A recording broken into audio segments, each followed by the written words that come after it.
बिस्मिल्लाहिर्रहमानिर्रहीम, अस्सलाम वालेकुम। अली सलमान जी टीवी के तमाम नाज़रीन को जी स्पोर्ट्स की पाकिस्तान सुपर लीग सीजन 9 की स्पेशल ट्रांसमिशन के साथ खुश आमदीद कहता है कि जहां ड्यूरिंग द PSL हम इस महफिल को सजाते हैं आपके लिए और बात करते हैं उस दिन खेले जाने वाले मैचेस के बारे में या साथ साथ उस दिन से जुड़ी खबरों के बारे में। और जैसा कि आपके इल्म है कि आज पाकिस्तान सुपर लीग में आराम का दिन था, आज कोई भी मैच नहीं खेला गया, इसलिए आज के इस दिन पे हम तबसरा करेंगे पाकिस्तान सुपर लीग में अब तक खेले जाने वाले मैचेस के हवाले से और साथ साथ अब जो आगे पाकिस्तान सुपर लीग के मैचेस होंगे और उनमें क्या स्ट्रेटेजी टीमों की होगी और पॉइंट टेबल में क्या उतार चढ़ाव सामने आएगा। इसीलिए सबसे पहले एक निगाह डालते हैं जनाब पॉइंट टेबल पे कि जहां पर अब पॉइंट टेबल पे जो है वो मुल्तान सुल्तान इस वक्त हमें टेबल टॉपर की सूरत में नजर आ रही है और उसके बाद हमें क्वेटा ग्लैडिएटर दूसरे नंबर पे नजर आ रही है। 6 मैचेस खेले मुल्तान सुल्तान ने, 6 में से 5 में कामयाबी हासिल की, 10 पॉइंट के साथ सरे फहरिस्त है। एक मैच है जिसमें शिकस्त का सामना करना पड़ा मुल्तान को, वो पेशावर ज़ल्मी के सामने था। क्वेटा ग्लैडिएटर ने 5 में से 4 मैचेस खेले और इनको भी ज़ल्मी ने ही शिकस्त से 2-4 किया। 8 पॉइंट के साथ ये दूसरे नंबर पर हैं। पेशावर ज़ल्मी ने 5 में से 3 मैचेस खेले, 2 में उनको शिकस्त 5 में से 3 में कामयाबी मिली, 2 में उनको शिकस्त हुई और 6 पॉइंट के साथ तीसरे नंबर पे, जबकि 4 पॉइंट के साथ इस्लामाबाद यूनाइटेड जो है वो चौथे नंबर पे। उसके बाद स्ट्रगल करती नजर आ रही है कराची किंग 4 पॉइंट के साथ, चूंकि इनका रन रेट जो है वो माइनस में, इसीलिए मैं कह रहा हूं कि स्ट्रगल करती नजर आ रही है। और लाहौर कलंदर इस वक्त पॉइंट टेबल पर पॉइंटलेस है। तो 4 जो टॉप टीमें वो प्लेऑफ के मरहले पे क्वालिफाई करेंगी और अभी हमें जो सरद सूरत हाल नजर आ रही है वहां पे कराची किंग और लाहौर कलंदर जो है हमें स्ट्रगल करती हुई नजर आ रही हैं। लेकिन कराची किंग के पास फिर भी एक मौका है क्योंकि उसका जो रन रेट है वो मनफी में, लेकिन पॉइंट्स टेबल जो है वो बिल्कुल बराबर हैं और इस्लामाबाद यूनाइटेड के साथ साथ वो भी चौथे नंबर पे हैं। तो अब जो सीसा की और सांप सीढ़ी की सूरत हाल है इस पाकिस्तान सुपर लीग सीजन 9 के मैचेस में, लेकिन अब आगे क्या होगा ये डिस्कस करेंगे अपने दोनों मौजूद मेहमानों से। मेरे साथ जो पहली शख्सियत मौजूद है, ये नाम किसी तारुफ का किसी तारीफ का मोहताज नहीं, पाकिस्तान के लिए इन्होंने जितनी भी क्रिकेट खेली, पाकिस्तान का सब जलाली परचम अपनी उम्दा कारकर्दगी से बुलंद किया, इसीलिए लॉर्ड्स ऑफ लॉर्ड्स कहलाए। और जब कोच बने तो बड़े ज़बरदस्त और प्रूवन चैंपियन कोच बने और अगर शायद इनका टेन्योर लंबा हो जाता और इनको तादेर पाकिस्तानी खिदमत करने का इस हैसियत में मौका मिल जाता तो शायद आज हम वो बातें नहीं कर रहे होते जो हम गुज़िश्ता 2-3 साल से मुसलसल करते आ रहे हैं। मेरे साथ मौजूद हैं यंग भी कहूँगा, हैंडसम भी कहूँगा और माशाल्लाह भी कहूँगा, मोहसिन हसन खान साहब। अस्सलाम वालेकुम सर।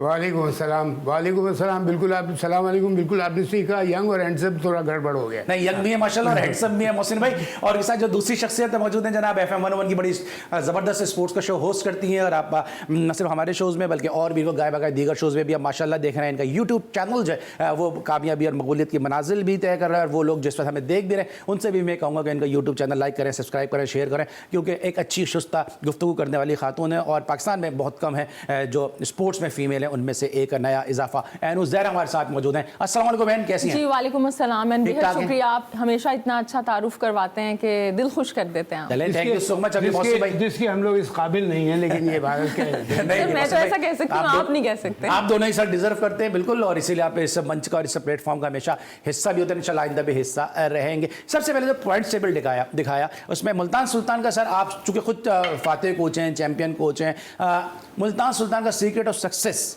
आप क्या समझते हैं, क्या है? क्योंकि जब बॉलिंग कोच इनकी अपॉइंट हुई थी, मेरी इनसे काफ़ी डिबेट भी हुई थी इस शो में और मैं बिल्कुल भी हेजिटेट करता नहीं हूँ अगर मैंने कोई गलत किया या कुछ माजी में इस तरह का तो उसको रेक्टिफाई करने में या उसको मानने में। मुल्तान सुल्तान का सीक्रेट ऑफ सक्सेस क्या है? Team work. जो मैंने अभी तक उनको खेलते हुए देखा है, उनमें टीम में एक टुगेदरनेस बहुत नज़र आ रही है। जो मैं कहता हूँ ना 11 जब फील्डिंग कर रहे हैं तो एक रखना चाहिए। एफर्ट उनका बड़ा अच्छा है, उनकी अप्रोच बड़ी अच्छी है, अली जान मार रहे हैं, बैटिंग कर रहे हैं तो एक बैटिंग में एक प्लानिंग नज़र आ रही है, बॉलिंग में भी एक प्लानिंग नज़र आ रही है। इसका क्रेडिट टोटली जाता है कोचेस को और कप्तान और कोचेस को, बल्कि मैं कहूँगा।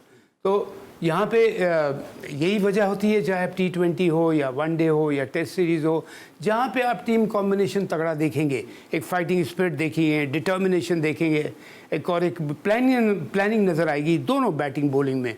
और कैप्टनसी वेरी इंपॉर्टेंट कि फील्ड के ऊपर कितना कमांड है उसका, वो किस तरह चीज़ मुश्किल वक्त में किस तरह डील कर रहा है। तो अभी तक जो देखा है अली, मुल्तान ने all together batting, bowling, fielding, captaincy and the determination, जो होना चाहिए टीम में ज़रूरी है वो नज़र आई है, जिसकी मुझे वजह नज़र आ रही है। कैप्टनसी के मौसम में बात करें, लेकिन रिजवान की कैप्टनसी पे बहुत लोग बात करते हैं कि रिजवान जो है वो बाउंड्री में भी जाके प्लेयर को हक कर रहे होते हैं, हंसी मजाक कर रहे होते हैं प्लेयर के साथ, लेकिन दूसरी तरफ उनके रिजल्ट भी शो कर रहे हैं, और जिस तरह मोहसिन भाई कह रहे हैं कि उनकी जो कैप्टनसी उसके बारे में सब बात भी कर रहे हैं, तो it means he is a proven captain, he has proved himself as a captain.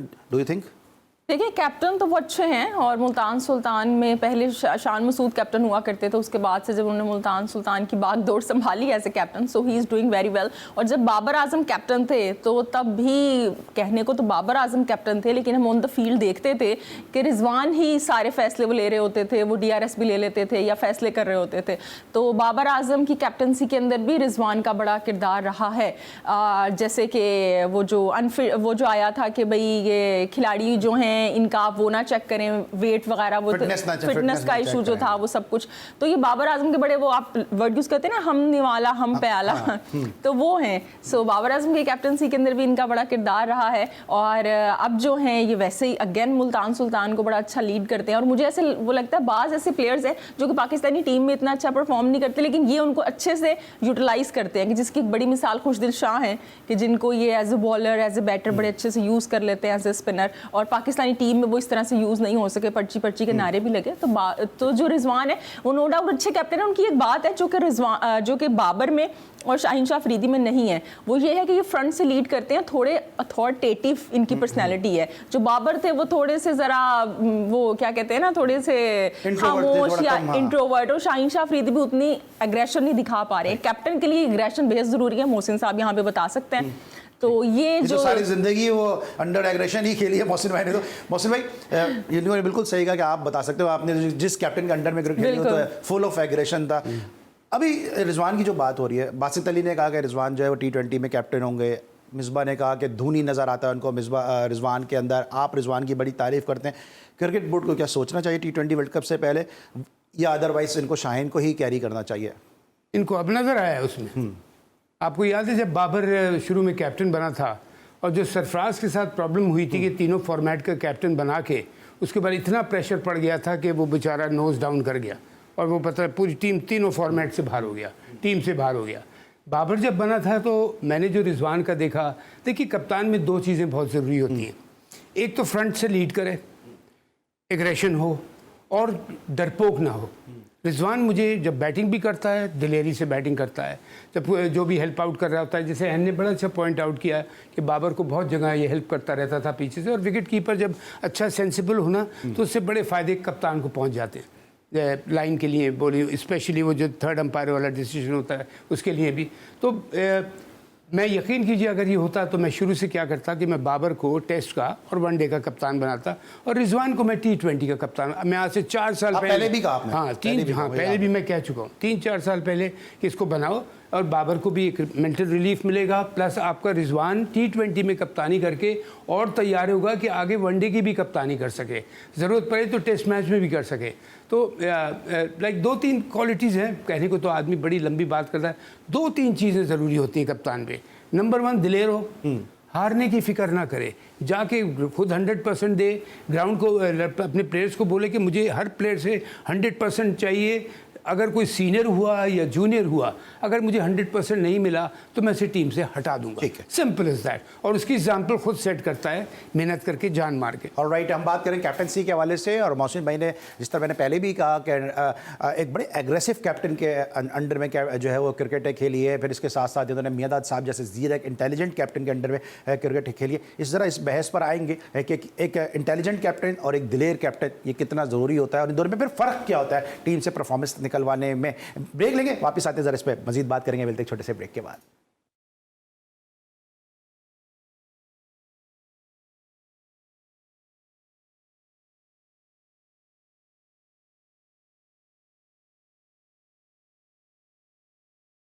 Welcome back after the break. और ब्रेक पर जाने से पहले हम कैप्टनसी के हवाले से बात कर रहे थे, मुल्तान सुल्तान की कैप्टनसी को हम डिस्कस कर रहे थे, क्योंकि इस पाकिस्तान सुपर लीग में हम ये देख रहे हैं कि जिन जिन कैप्टन के ऊपर ज़्यादा बात की गई उन्हीं की टीमें परफॉर्म करती नज़र आ रही हैं। रायले रूसो की कप्तानी के हवाले से भी बहुत बात की गई। कोयटा ग्लेडिएटर्स से जब सरफराज अहमद को रिमूव किया गया, रूसो को कप्तान बनाया गया, और हम देख रहे हैं कि रूसो भी जो है वो कैप्टनसी में उनकी टीम बड़ा अच्छा परफॉर्म कर रही है। लेकिन ज़रा ब्रेक पर जाने से पहले ज़रा तारीख के औराक में हम चले गए थे। मौसम में बात करते हैं इंटेलिजेंट कैप्टन की और एग्रेसिव कैप्टन की बात कर। पाकिस्तान में हमेशा से कैप्टनसी का मसला रहा। अभी जावेद निजात साहब का एक स्टेटमेंट आया कि मैंने कहा कि जनाब इमरान खान को कप्तान बनाओगे तो मैं खेलूंगा। ऐसा कभी हुआ है?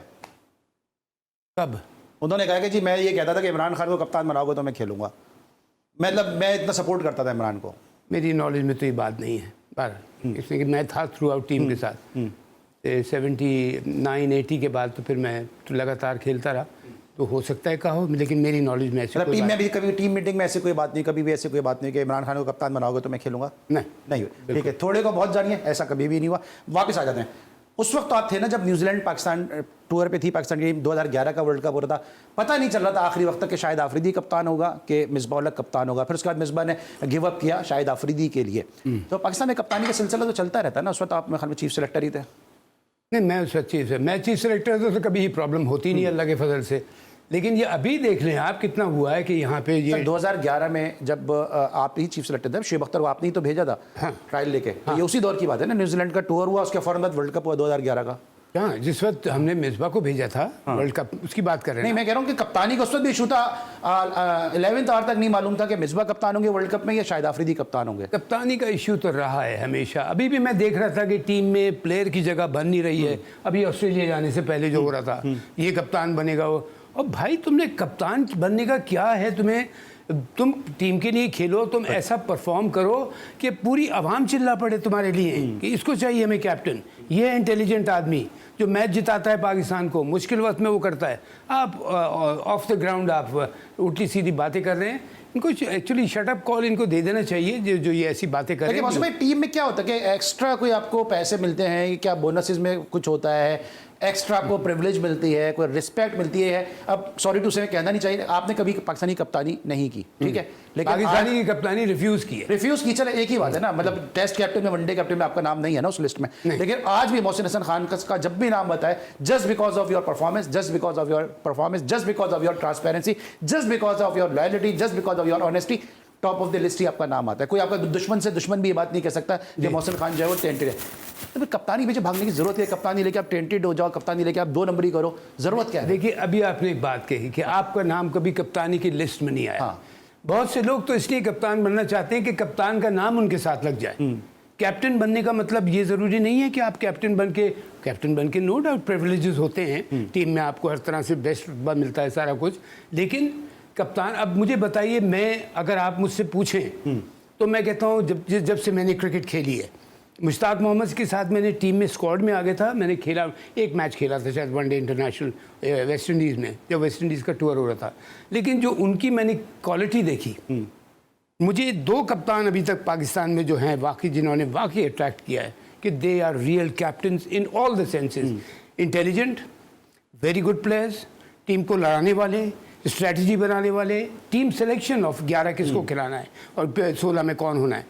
मुश्ताक मोहम्मद एंड इमरान, ये 2 आदमी मुझे, मुश्ताक मोहम्मद साहब was a great captain, Imran was a good captain. लेकिन उसमें एक बड़ी अच्छी बात थी, फाइटिंग स्पिरिट बड़ी अच्छी थी, टीम को लड़ाता अच्छी तरह से था। लेकिन उसमें एक और क्या था, इनपुट लेता रहता था सबसे प्लेयरों से, जो सीनियर प्लेयर हैं ख़ास तौर पे उनसे। तो उसको लेके उसका जो आप इनपुट अगर ले भी लेना, और जैसे मैं कहता हूँ, देखिए गेम प्लान बना लिया आपने, मैंने अली, और वो इम्प्लीमेंट नहीं हुआ तो उसका कोई फ़ायदा नहीं है। गेम प्लान इम्प्लीमेंट होना चाहिए, जो आपकी अप्रोच है वो इम्प्लीमेंट होना चाहिए। तो उसमें इमरान में ये क्वालिटी थी कि वो खुद जान मारता था, उसने कहा।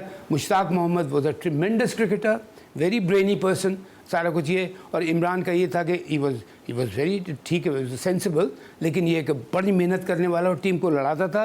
और सिंपल से एक फार्मूला था, जो नहीं करेगा मैं उसको हटा दूंगा। मैं आपको एक यहाँ बात बता दूंगा आपको, ये मैं शायद वो करने के लिए कह रहा हूँ। मैं ये नहीं कि मुझे कप्तानी ही कभी लालच नहीं थी। एक दफ़ा मैं बिल्कुल कप्तान अनाउंस हो गया था अनऑफिशियली, सिर्फ न्यूज़ में आने का, बल्कि मीडिया ने भी अनऑफिशियली कर दिया था। अंदर कंट्रोवर्सी चल गई, किसी को परेशानी होना शुरू हो गई, ये कप्तान बन जाएगा तो मुझे हटा देगा, मुझे हटा देगा। और आपको मेरा एक अप्रोच का पता है, जब मैं चीफ सेलेक्टर और कोच बना, बिल्कुल अली हर चीज़ मेरिट पे थी, हर चीज़ मेरिट पे थी। और ये मैंने किससे सीखी थी? ये मैंने सीखी थी मुश्ताक मोहम्मद से। ये चीज़ मैंने सीखी थी हनीफ मोहम्मद के बारे में जो बातें सुनी हुई थी कि किस तरह ग्रेट। और माजिद खान साहब के एडमायरर है आप बहुत। जी, माजिद खान साहब के आप माजिद एडमायरर खान साहब की क्या बात है, what a great man, he is one of the best cricketer, one of the best human being. और उसके बाद इमरान का कि ये कि भाई आप मेरिट पे काम करें। देखिए जब आप पाकिस्तान की टीम कर रहे होते हैं ना, ये मैं आपसे कहता हूँ अली, ये आपकी और मेरे घर की टीम नहीं है, ये हमारे पूरे अवाम की टीम है। 25 करोड़ 22 करोड़ 27 करोड़ जितने भी हैं, ये पाकिस्तान की टीम है। तो अपना मत सोचो, वो देखो कि कौन डिज़र्व करता है। और जहाँ इमरान को मैं सिर्फ इस वजह से पसंद करता था कि उसने शुरू में जब तक मैं खेल रहा था, उसके बाद क्या हुआ मैं नहीं कह सकता, डिज़र्विंग लड़का होगा, चाहे वो कराची से लेके खैबर तक जो भी होगा वो खेलेगा। और इस अप्रोच के साथ मैंने चीफ सेलेक्टर में बना था, इसी अप्रोच के साथ मैं कोच बना था, जिसकी वजह से रिजल्ट आपके और पूरी पाकिस्तान और दुनिया के सामने। तो ईमानदारी से काम होना तो अली अल्लाह ताला। इन कप्तानों में मैं जरा इनकी तरफ भी आऊँगा, लेकिन क्विकली जरा डोमेस्टिक में आफ्ताब बलोच साहब का नाम काफ़ी सुना है कप्तानी में। आप खेलों की कप्तानी में और एज ए कैप्टन आप कैसे रेट करते हैं मरूम आफ्ताब बलोच साहब को? आफ्ताब बलोच मेरे बहुत प्यारे दोस्त थे, अल्लाह उनको जन्नत नसीब करे। बहुत अच्छे ग्रेट प्लेयर थे वो। उधर नेशनल बैंक के कैप्टन थे, फिर PIA में भी रहे, PIA में भी रहे, नेशनल बैंक में भी रहे। लेकिन हम लोग सभी साथ नहीं खेले, बिकॉज मैं हबीब बैंक से खेला। मैं कंटिन्यूसली हबीब बैंक से खेला हूँ। जैसे मैंने ज्वाइन की थी हबीब बैंक, शुरू में मैं कराची खेला, फिर रेलवे के लिए 1 साल खेला था पाकिस्तान यूनिवर्सिटीज़ के बाद, और उसके बाद फिर हबीब बैंक के लिए कंटिन्यूस खेला। ठीक है। एंड जो जितनी बातें इन्होंने मोहसिन भाई ने की हैं, अगर आज का बच्चा ये सुन रहा है तो एक उनके लिए एक लेसन है, एक लर्निंग प्रोसेस है किस तरह कैप्टन को होना चाहिए। आजकल के कैप्टन में किसी में आपको ये एबिलिटीज़, क्वालिटीज़, कैरेक्टरिस्टिक्स नज़र आती हैं? देखिए आजकल हर दौर का अपना एक कुछ चैलेंजेस होते हैं, कुछ रिक्वायरमेंट्स होती हैं। अगर हम आज के टाइम की बात करें तो जैसे आप कहते हैं कि क्रिकेट का वो लेवल नहीं रहा, रूल्स चेंज हो चुके हैं, एनवायरनमेंट चेंज हो चुका है, गेम वैसी नहीं रही है, प्रायोरिटीज़ चेंज हो चुकी है, सबसे बड़ी बात। तो अब मैं यहाँ पे आपके सामने पिक्चर वो लगी हुई है जो हमारे वाइस कैप्टन इतने अरसे तक रहे हैं। जब बाबर कैप्टन हुआ करते थे ऑन ग्राउंड तो रिजवान थे, लेकिन वैसे अनाउंस कौन थे? वो शादाब थे। आम वैसे तो होना ये चाहिए था कि जब बाबर साइड पे हो गए थे तो शादाब इतने ट्रेंड हो चुके होते कि शादाब कैप्टन बन जाते। लेकिन शादाब से तो अभी तक इस्लामाबाद यूनाइटेड नहीं संभाली जा रही है, उनसे तो अभी तक प्रॉपर कॉम्बिनेशन नहीं सामने आ रहा।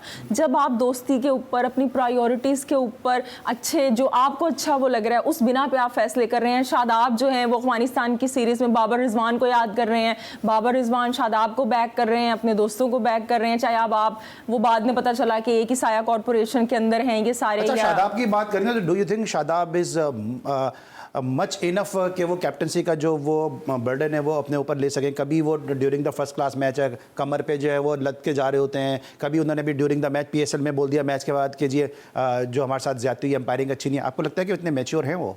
मैं यही तो कह रही हूँ कि वो आपने इस वजह से उनको बनाया ना, उनकी ट्रेनिंग ही नहीं हो सकी। वो उस तरह से होना तो ये चाहिए था ना कि वॉइस कैप्टन आपका कैप्टन हो जाता, वो नहीं बन सका आपका। अब शादाब की बात कर लें, शादाब में आपने बिल्कुल सही बात की, मैच्योरिटी का लेवल उनकी वो वाला नहीं है। और अगर हम यहाँ पे रिजवान को देखें तो रिजवान जो है ही इज़ अ श्रूड पर्सन। एक होता है स्मार्ट, एक होता है shrewd. He is a shrewd person, उनको पता है मैंने कब किसको कैसे यूज़ करना है। आप अच्छा रिजवान को अगर आप कैप्टन बना देंगे ना, एक फ़ायदा होगा, वो ये फ़ायदा होगा कि जो टीम से आवाज़ें आ रही हैं ना कि दिल मिले हुए नहीं हैं और झगड़े हो रहे हैं आपस में, वो ख़त्म हो जाएंगे। Because he is the person. ये वो पर्सन है जो कि इस तब्दीली से बिल्कुल भी खुश नहीं है। और ये मैं नहीं कह रही हूँ, ये अपने मुंह से उन्होंने खुद कहा है प्रेस कॉन्फ्रेंस में कि हमारे नंबर चेंज कर दिए गए, आवाम देख लें, दिल मिले हुए नहीं है। तो कम से कम इतना होगा कि ही विल बी सेटिस्फाइड, और हो सकता है आपकी टीम अच्छा वो डिलीवर भी करे। उसमें जो पाकिस्तान सुपर लीग हो रही है, आप मुतमईन है कि जो इस लीग के जो मकासद हैं वो हासिल हो रहे हैं? आपको लगता है कि इस लीग में जो है वो मकासद पूरे नहीं हो रहे हैं? क्योंकि किसी भी लीग का एक मकसद होता है कि अपने यंगस्टर को आप ग्रूम करें। ऐसा लग रहा है आपको कि यंगस्टर हमारे ग्रूम हो रहे हैं इससे? देखिए, जब भी आप किसी चीज़ के बारे में बात करें ना तो 2 चीज़ें ज़रूर बताएं, उसकी ख़राबी और उसकी अच्छाई। ज़रूरी नहीं कि आप सिर्फ ख़राबी बताएं, अच्छाई भी बताएं। ख़राबी जो मैं देख रहा हूँ, ये हमारा 9वां एडिशन है ना, 9th एडिशन है, 9 साल से हो रही है। 9 साल में अभी तक मैंने देखा जो लेवल ऑफ फील्डिंग है वो बजाय बढ़ने के वो आपको ऐसे जिग-जैग नज़र आता है, मतलब ऊपर नीचे नज़र आ रहा है। उसमें कोई बेहतरी ऐसी नज़र नहीं आ रही कि हाँ जी इस क्रिकेट ने। दूसरी लीग्स को मैं मिसाल देते हुए दुख होता है, दूसरी क्रिकेट देखें, बैट्समैन भी क्या कमाल के निकालते हैं, फील्डर भी क्या कमाल के निकालते हैं, fast bowler, spinners, even captain क्या कमाल के निकालते हैं। ये हमारे पास अभी तक हम लैग कर रहे हैं, बुरी तरह लैग कर रहे हैं कि हमारी इस क्रिकेट से, और वो इस वजह से कर रहे हैं कि अगर मैं क्रिकेट बोर्ड से ही कहूँगा, प्लीज़ मैं आपसे रिक्वेस्ट करते हुए कि अली फ्रेंचाइज को ये ऑर्डर नहीं, इसलिए कि फ्रेंचाइज की अपनी मर्जी है, उनका अपना वो है, उनसे एक रिक्वेस्ट करें कि देखिए हम ये लीग करा रहे हैं for the betterment of Pakistan cricket. यहाँ पे भी लड़कों को फ़ायदा, तो आप लोग जो कप्तान बनाएं, आप जो टीम सिलेक्शन करें, उसमें बिल्कुल मेरिट पे काम करें। इसलिए कि ठीक है आपकी प्राइवेट टीम है, आप चाहें आपकी टीम हार रही है, हम लीस्ट बॉदर्ड, लेकिन हम नोट करेंगे कि अगर आपकी टीम में हमने देखा कि ज़बरदस्ती नाइंसाफ़ी हो रही है या मेरिट पे काम नहीं हो रहा, तो हम आपको फ्रेंचाइज को हटा देंगे। और बिलीव मी या नॉट, ये मैसेज गया है, जो मुझे कंफर्म खबर बता रहा हूँ आपको, कि जो इंडियन फ्रेंचाइज को IPL में क्रिकेट बोर्ड की तरफ से कि आपने मेरिट पे काम करना है।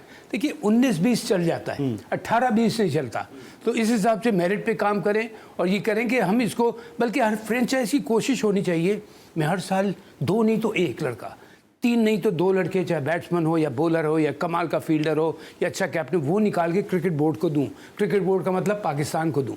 तो ये अप्रोच है। उसमें मुझे ब्रेक पे आना है, लेकिन आपको लगता है कि पाकिस्तान सुपर लीग की जो फ्रेंचाइजीज हैं वो खुद भी नहीं चाहती हैं कि नया टैलेंट सामने है, क्योंकि प्लेयर का एक ऐसा नेक्सस है कि वो नहीं चाहता प्लेयर आए। अब मिस्फी भाई मेरे साथ बैठते हैं, वो हमेशा इब्तिसाम की बात करते हैं, left arm spinner Umar Khan आपने देखा होगा, फिर एहसान अली एक प्लेयर आया था, एहसान अली ने कितना ज़बरदस्त परफॉर्म किया, वो कहीं पर नज़र नहीं आता। फिर सोहेल अख्तर को लाहौर कलंदर ने कप्तान बनाया, सोहेल अख्तर बड़ा अच्छा T20 में परफॉर्म करता, अब सोहेल अख्तर भी चाहे वो साइड में हो गया। प्लेयर बनाते हैं, जब प्लेयर बन जाता है लोग उसकी पाकिस्तान टीम में आने की बात करते हैं, तो यही सीनियर जो इनसिक्योर हो जाते हैं और वो फिर अगले सीजन में नजर नहीं आता। देखिए ना, यही तो बात मैं आपसे कह रहा हूँ, आपने उसको दूसरे तरीके से कह दी कि अगर ये क्रिकेट बोर्ड के अंदर आती ना PSL, correct, Pakistan super league, cricket board को चाहिए इन बातों को उनको बताया कि देखिए 19-20 चल जाएगा, 18-20 हम नहीं करेंगे, इसलिए कि ये लीग हमारे सुपरविजन में हो रही है और हमें पाकिस्तान के लिए प्लेयर्स चाहिए इस लीग से। टेस्ट के लिए नहीं, वनडे और T20 के लिए, फिर भी ठीक है, टेस्ट के लिए नहीं, लेकिन टैलेंट नजर आए और मेरिट पे काम हो तो अली बिलीव मी नॉट, मैं बड़ा बोल नहीं बोल रहा, बीइंग अ पाकिस्तानी कह रहा हूँ, इतना टैलेंट है, लेकिन जिस तरह वेस्ट कर दिया जाता है ना, मुझे देख के दुख होता है। उससे टीम को नुकसान पहुंचता है, प्लेयर को नुकसान पहुंचता है और पाकिस्तानी क्रिकेट को नुकसान पहुंचता है। पाकिस्तान क्रिकेट को नुकसान पहुंचता है। और अभी कुछ ज़्यादा अरसे की बात नहीं है, सिंध प्रीमियर लीग हुई है जिसको GTV मीडिया पार्टनर था हैदराबाद बहादुर को, उस टीम ने जिस अंदाज से परफॉर्म किया, दुनिया ने उसकी परफॉर्मेंस देखी कि किस तरह हैदराबाद बहादुर ने परफॉर्म किया।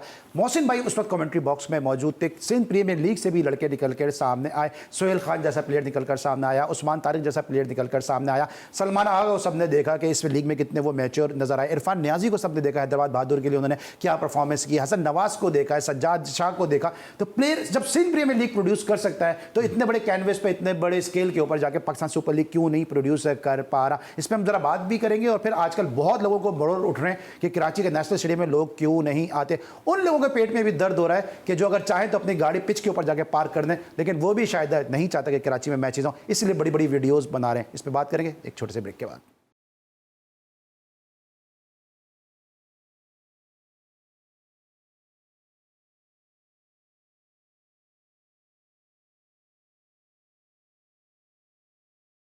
Welcome back after the break. और ब्रेक पर जाने से पहले हम डिस्कशन कर रहे थे पाकिस्तान टीम के हवाले से, कैप्टनसी के हवाले से हम डिस्कशन कर रहे थे और पाकिस्तान सुपर लीग का जो मकसद है उसको डिस्कस कर रहे थे। एंड अभी जिस तरह मैं मौसम भाई के पास भी आऊँगा, लेकिन ब्रेक पर जाने से पहले हम बात करते हैं कि सिंध प्रीमियर लीग से मैंने कितने नाम गिना दिए जो इसी सीजन में सामने आए, और फिर उसका आपने देखा उस्मान तारिक अभी PSL खेल रहे हैं, सज्जाद अभी PSL खेल रहे हैं। एक छोटी सी लीग इस तरह प्लेयर दे सकती है, तो फिर पाकिस्तान सुपर लीग से प्लेयर क्यों इनसिक्योरिटी हो जाती है पाकिस्तानी जो नेशनल प्लेयर है? देखिए मसला ये है कि पूरा एक वो जो होता है ना प्रोसेस, वो नहीं है। जैसे कि हम देखते हैं कि जब PSL स्टार्ट हुई थी तो फ़हीम अशरफ बड़े एक नंबर 1 एक सीज़न के सब बेस्ट बॉलर थे, फिर हारिस रऊफ बने, लेकिन अब फ़हीम अशरफ कहाँ पे हैं? यानी अगर वो बने थे तो वो क्वालिटी वैसे बरकरार क्यों नहीं रह पाई? PSL की बात ये है कि PSL की जो क्वालिटी है ना, जो एक थी ये जिससे ये पहचानी जाती है अपनी बॉलिंग की वजह से, और अब जो है हमारी बॉलिंग स्कैटर्ड दिखाई दे रही है। आपने यहाँ पे बात की उस्मान तारिक एक बड़ा अच्छा इजाफा है, या अभी आप प्लेयर्स की बात या नाफे जो हैं वो बड़ा अच्छा इजाफा है, एक अच्छे विकेट कीपर बैटर हैं। अभी आप यहाँ पे प्लेयर्स की बात कर रहे थे कि खो जाते हैं, इसी तरह एहसान अली का आपने जिक्र किया, उमैर बिन यूसुफ कोयटा से खेला करते थे लेकिन उनको मौका नहीं मिल रहा वैसे ना, मतलब उस तरह से, मतलब आप देखें वो जिस तरह से। अच्छा, आपको ओवरऑल क्या लगता है कि पाकिस्तान सुपर लीग का ग्राफ गिरा है, या आपको लगता है कि मेंटेन है या थोड़ा सा बढ़ा है? नहीं, गिरा है, ये तो इस चीज को मानने में कोई हमें दो राय नहीं होनी चाहिए, कोई नहीं चाहिए।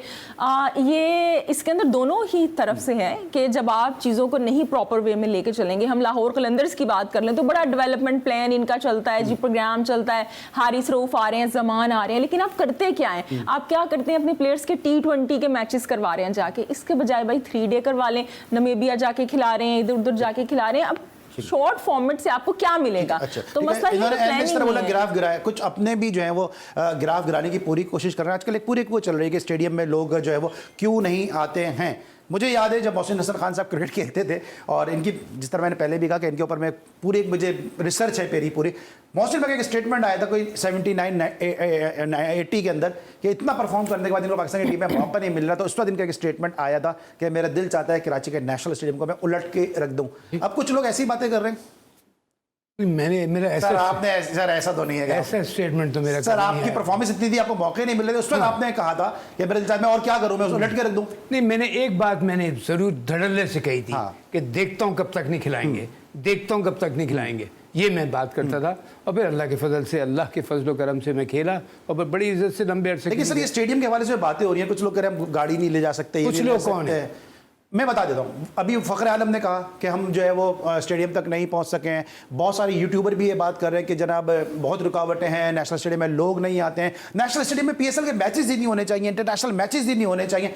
सर अभी आप फिर वो याद आता है, मैं घूम करके सिंध प्रीमियर लीग में क्राउड पूरा भरा हुआ था ना, उस वक्त भी तो यही कराची हाइट्स थे ना, कैसे गए थे ये ग्राउंड, कैसे भर गया था उस वक्त? ये नहीं, honestly speaking Sindh premier league में कहाँ क्राउड भरा सर था ना?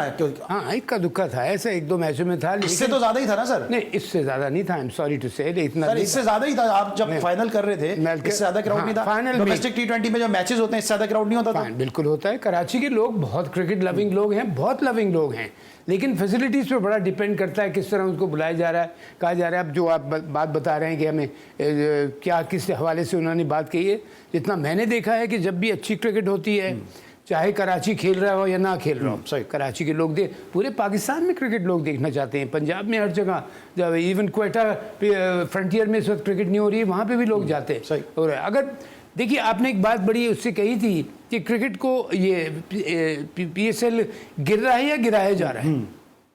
जब भी मैनेजमेंट ठीक नहीं होगी ना तो चीज़ गिरेगी, ठीक है। और मैं अपने क्रिकेट बोर्ड से रिक्वेस्ट, ये मेरा क्रिकेट बोर्ड है, मैं फ़ख्र से कहूँगा फ्रेंचाइज को बताए हमें बेटरमेंट चाहिए आप लोगों से, हमें मेरिट चाहिए, और हमें बेटर आप लोगों को हमें प्लेयर निकाल के देने पाकिस्तान के लिए। इसलिए कि ये सारा जो सुपरविजन है, इसका सारा जो बोझ है वो क्रिकेट बोर्ड के ऊपर है। करेक्ट? एम आई राइट? बिल्कुल सही। तो क्रिकेट बोर्ड को डिमांड करना चाहिए कि हम आपके लिए जब इतना ज़बरदस्त टूर्नामेंट करवा रहे हैं, बाहर से भी प्लेयर्स को बुलवा रहे हैं, तो आपको हमें प्लेयर निकाल के देने हैं। ये एक सख्ती बनाए उनके ऊपर, जिस वजह से अब मैं, आप देखिए ना, मैं अगर मैं गलत हूँ तो मुझे कोई, आप तो you have all the knowledge, हर साल IPL से 3-4-5-6 लड़के batsman, bowlers, fast bowlers, spinners, wicket keepers निकलते हैं ना। इसलिए उनको कहा गया है कि हमें प्लेयर्स चाहिए, निकाल के दो, नहीं तो हम तुम्हारे खिलाफ वो डिस्करेज करेंगे तुम्हें। तो फ्रेंचाइज की अपनी भी उसकी बात आ जाती है। और फ्रेंचाइज के मालकान से कहूँगा, एक रिक्वेस्ट करूँगा, इसको पाकिस्तान सुपर लीग की तरह ले।